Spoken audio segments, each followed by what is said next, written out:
The legacy of Father Thomas Price begins right here on this land in Raleigh, North Carolina. Over 100 years ago, Father Price established an orphanage on this very spot, and since then, this land has been home to both Cardinal Gibbons High School and now the Holy Name of Jesus Cathedral. Father Price's legacy will live on for hundreds of years, as this cathedral is now one of the 5 largest in America. This building of this holy cathedral would not have been possible without the life, work, and ministry of Father Thomas Price. So who is Father Thomas Price? Father Price was born in Wilmington in 1860 to 2 non-Catholic parents. At the age of 26, he became the first man born in North Carolina to be ordained a Catholic priest. Father Price lived a life of servant leadership, serving those especially in North Carolina. In 1897, he founded the Truth magazine and later founded the Orphan Boy magazine, serving Catholics in North Carolina. In 1899, he founded an orphanage in Nazareth, North Carolina, which is now the site of the Holy Name of Jesus Cathedral. In 1911, he established the Catholic Foreign Mission Society of America, also known as the Maryknolls, to further his work of servant leadership all over the world. On a mission with the Maryknolls in China in 1919, Father Price died after an attempted appendicitis surgery. His cause for canonization was began by the Diocese of Raleigh in 2012, and the cause was completed in July of 2018 and is now being reviewed by the Pontifical Congregation in Rome. Furthering our discussion about the life of Father Price, we'll be hearing from Reverend Dr. James Garneau. Father Garneau is the pastor at Our Lady of Lourdes Catholic Church in Raleigh, North Carolina. He served as the Episcopal delegate for the cause of the servant of God, Father Price, and he led the tribunal into the investigation of Father Price's life. This makes Father Garneau the foremost expert on the life of Father Thomas Price. Also speaking about Father Price, we have Mr. Alex Bass. Mr. Bass is a sports information director at Cardinal Gibbons High School in Raleigh, and he is a lifelong Catholic and a lifelong North Carolinian. Mr. Bass has seen the fruits of Father Price's work and his long career in Catholic education in North Carolina. So, first of all, how long have you been Catholic? My whole life, so I'm 62, and so I was baptized Catholic up in New York. So how long have you been in North Carolina? I came down to school to go to school at Chapel Hill in 74. Okay. And didn't stay since then. Studies have brought me other places and such, but I've kind of, since 74, I've been part of North Carolina. And how long have you been a priest? 33 years. Wow. Okay, so being in North Carolina since 74, when did you first learn about Father Thomas Price?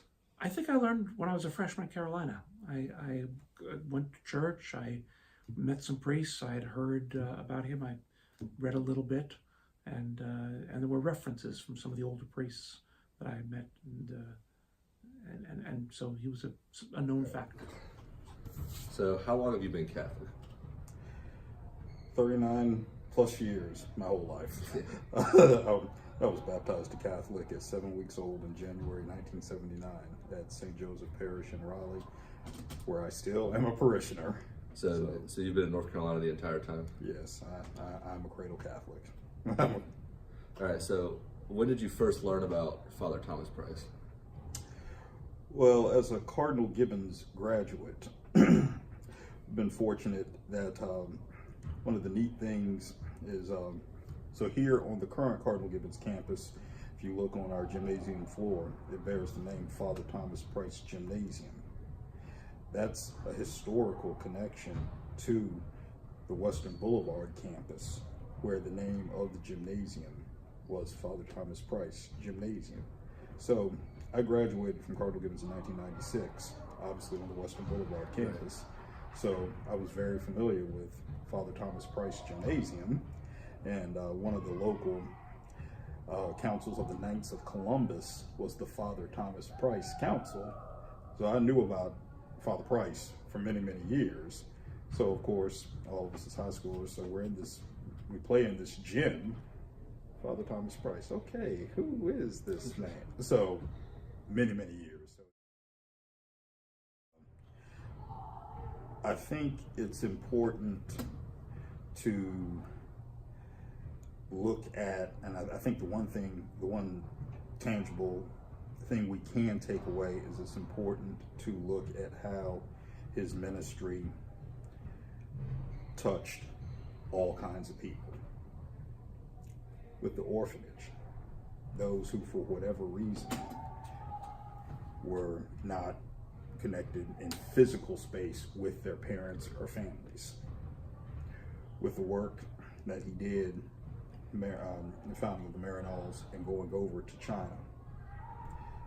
That's a reminder that the church, in its most authentic form, you look at the term Catholic meaning universal, must encompass all peoples. I don't think people are aware how sick he was. Right. He had rheumatoid arthritis. He had perhaps yellow fever, and had been under treatment at different times in his life. He was often in real pain, which he just carried as a physical cross in the midst of things. So when he's helping to establish Maryknoll and trying to raise money for that, and at the same time trying to give spiritual direction to the seminarians and trying to teach them how to become missionaries based on his experience in North Carolina, he's carrying this incredible cross. So there's spiritual crosses we can see in the journals. There's the physical crosses we know, and then his death by basically a burst appendix, which they operated on, and it was too late, and that infection had spread. Is a tragic end. Is the example, the perseverance, the willingness to work in the midst of difficult situation when Catholicity and Catholicism were really challenged. It was difficult to be Catholic publicly, and he had no money, no resources. He lived in great poverty, and yet he, without complaint, without discouragement, went forward in a confident way that continued to make the faith more present to the state. But athletics can be a vehicle to minister. Father Price used various resources, established an orphanage to minister, established the Maryknoll community to minister overseas. He wanted to be a missionary. So those were his vehicles, like a horse and buggy too. So athletics can be a vehicle by which colleagues, we all can inspire young people, and in turn, they can inspire others and fulfill that missionary call to proliferate the faith. So that's inspiring in that regard. It's inspiring because we can inspire. Personally with you, how has Father Price inspired you personally as a Catholic in North Carolina? So I'm a native son of New York. I came down here to go to college. I didn't stay right after college. I did some other work for a while. I came back and volunteered to be a priest in North Carolina and to study for the priesthood from North Carolina, in part because I was inspired by a missionary perspective of the church. Today, even New York needs kind of a missionary perspective. The collapse of Catholic culture, the collapse of a faith culture in the United States, by and large, I'd offer, requires evangelization everywhere. But 35 years ago, when I volunteered to be a priest here, when I offered myself to the Bishop of Raleigh as a student, I want to be part of a missionary venture. What would you say Father Price's legacy is in North Carolina? As a missionary. If you look at his life story, I think it's very important and compelling to note that both of his parents converted to the Catholic faith.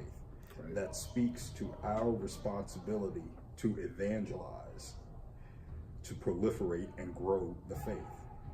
Somebody obviously reached his parents. Right. So now he gave it forward and did likewise. What is the legacy of Father Price in North Carolina?